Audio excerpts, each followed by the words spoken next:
Isang paalala, ang video na ito ay ayon lamang sa aking sariling pananaliksik. Hindi ko nais na pilitin ang sino man na maniwala sa videong inyong matutunghayan. Kung hindi kayo kumbinsido sa mga impormasyon at taliwas ang inyong paniniwala sa kaalamang aking ilalahad, maaari kayong gumawa ng sarili ninyong pagsisiyasat para sa inyong kakontentuhan. Ang videong ito ay gabay lamang sa mas malalim na kaalaman at pag-intindi at hindi gawa ng isang profesional. Naniniwala ako na malaya tayong magbigay ng opinyon at suhestyon bilang malayang mamamayan ng Pilipinas. Maraming salamat po. Sa mga nakaraang taon, nakatanim na sa isipan ng marami ang imahe ng China bilang isang matatag na ekonomiya, isang bansa na patuloy na umaangat sa pandaigdigang entablado. Ngunit sa likod ng mga makikinang na estatistika at mabilis na pag-unlad, may mga hindi nakikita. Mga manggagawang araw-araw ay nakakaranas ng pagkapagod at kawalan ng katarungan, habang ang digmaang taripa sa pagitan ng China at Estados Unidos ay patuloy na nagpapalakas ng tensyon. Marami sa mga manggagawa ng bansa ang nagsasagawa ng mga welga at protesta, naghahanap ng makatarungang kondisyon sa trabaho at tamang kabuhayan. Ang mga kilos protestang ito ay hindi lamang tungkol sa mga hindi binayarang sahod. Ito ay isang sigaw ng mga manggagawang nagsasawa na sa sistemang patuloy na nagpapahirap sa kanila. Sa mga nakaraang taon, nahaharap ang China sa tumitinding krisis panlipunan at pang-ekonomiya na dulot ng pinagsamang panloob at panlabas ng mga presyon.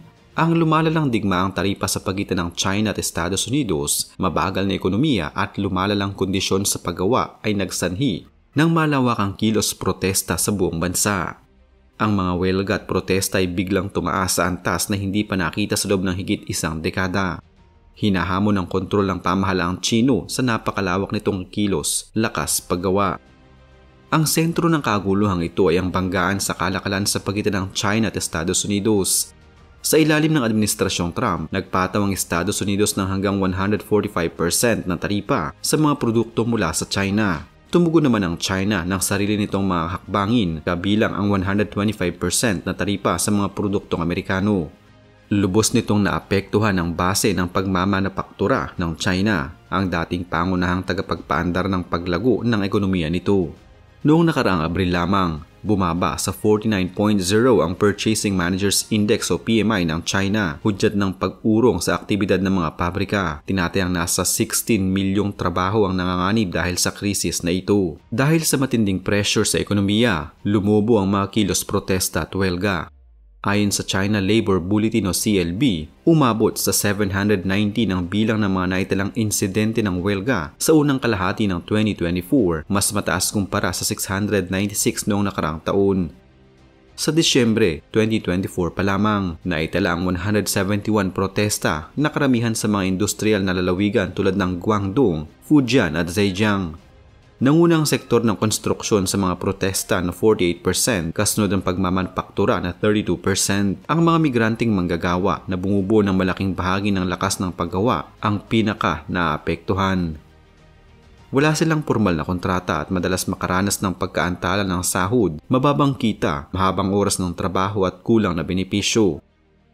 Sa ilang kilalang insidente, nagprotesta ang mga manggagawa matapos ilipat o isara ang mga pabrika na walang sapat na bayad. Ilan sa mga pangunahing dahilan na nagtutulak sa mga manggagawa na maglunsad ng kilos protesta ay dahil sa hindi na ibibigay ang sahod. Ang pagkaantala ng sahod ang pinakakaraniwang reklamo ng mga manggagawa. Kahit may mga pangakong aayusin ito, kulang sa implementasyon ng gobyerno.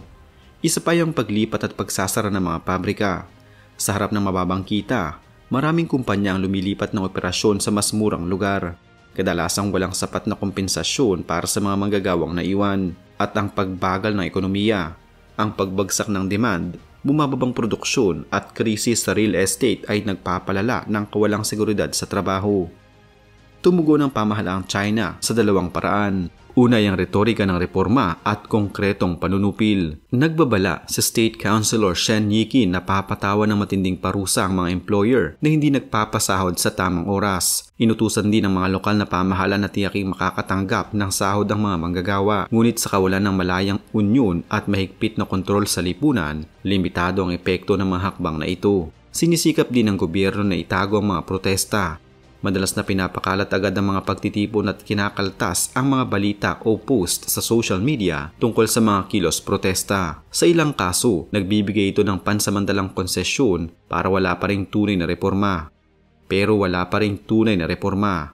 Bukod sa organisadong welga, tumataas din ang insidente ng biglaang karahasan at pampublikong pagsabog ng damdamin. Noong huling bahagi ng 2024, ilang marahas na insidente kabilang isang madugong pag-atake sa Zunhai ang nagpapakitang ang desperasyon at pagkabigo ay maaring humantong sa trahedya. Ipinapakita nito ang lalim ng tensyong panlipunan sa ilalim ng panggigipit sa ekonomiya. Ang sunod-sunod na kilos protesta ay nagpapakita ng malalim na problema sa loob ng sistemang paggawa at ekonomiya ng China. Habang nagpapatuloy ang mga taripa at nag-a-adjust ang pandaigdigang supply, lalong nalalagay sa alanganin ng katatagan ng bansa. Kung hindi matutugunan ang mga isyu sa karapatan sa paggawa, hindi pagkakapantay-pantay ng kita at seguridad sa sahod, patuloy ang pagdami ng mga kilos protesta. Ang dati kasunduang panlipunan na nagpapalitan ng katahimikan kapalit ng kasaganaan ay tila nababasag. Ang malawakang protesta sa 2024 hanggang 2025 ay hindi lamang laban sa mga hindi binayarang sahod, kundi sigaw ng katarungan mula sa mga manggagawang pakiramdam ay pinabayaan sa gitna ng pagbabagong pang-ekonomiya. Kung paano tutugon ang pamahalaan sa hamong ito ay makakaapekto hindi lamang sa loob ng China, kundi sa buong pandaigdigang ekonomiya. Ang digmaang taripa sa pagitan ng Estados Unidos at ng China ay nagdulot ng malalim na epekto sa ekonomiya ng China at sa buhay ng mahigit sa 1 bilyong mamamayan nito. Sa ilalim ng pamumuno ni Pangulong Xi Jinping, ang bansa ay naharap sa pagbaba ng mga exports at produksyon dulot ng mga taripa na nagdulot ng pagkawala ng ilang trabaho, partikular sa sektor ng paggawa. Habang ang pamahalaan ng China ay nagbigay ng ilang konsesyon upang mapagaan ang epekto ng digmaan, ang mga mamamayan pa rin ang pangunahing nagbabayad ng presyo. Ang konsepto ng involution o ang labis na kompetisyon na nagdudulot ng pababang kita at stagnasyong sahod ay naging mas matindi sa mga sektor ng pagmamanufaktura sa China. Ang mga kumpanya ay nagsusumikap na magpatuloy sa kompetisyon, ngunit ang labis na pagtatrabaho at pababang kalidad ng mga produkto ay nagdudulot ng pagkalugi sa mga negosyo at kakulangan sa kita ng mga manggagawa. Ang epekto nito ay lalo pang nagpapahirap sa mga mamamayan ng China na may mababang kita. Bilang tugon sa mga hamong dulot ng digmaang taripa, ipinakilala ni Xi Jinping ang dual circulation na estratehiya upang bawasan ang pag-asa ng China sa mga banyagang merkado at palakasin ang domestic consumption at innovation.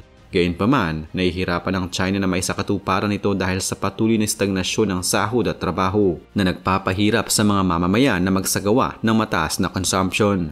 Ang epekto ng digmaang taripa ay umaabot hindi lamang sa China kundi pati na rin sa buong mundo na nagdudulot ng pagkaantala sa mga supply chain at pagtaas ng hindi tiyak na sitwasyon sa pandaigdigang merkado, habang ang estratehiya ni Xi Jinping ay maaaring magbigay ng ilang kaluwagan sa pangmatagalan. Ang mga epekto ng digmaan ay patuloy na nagpapahirap sa mga mamamayan ng China at ang sakripisyo ng mga ito ay nagsisilbing paalala ng mga komplikasyon ng pandaigdigang kalakalan at kompetisyon.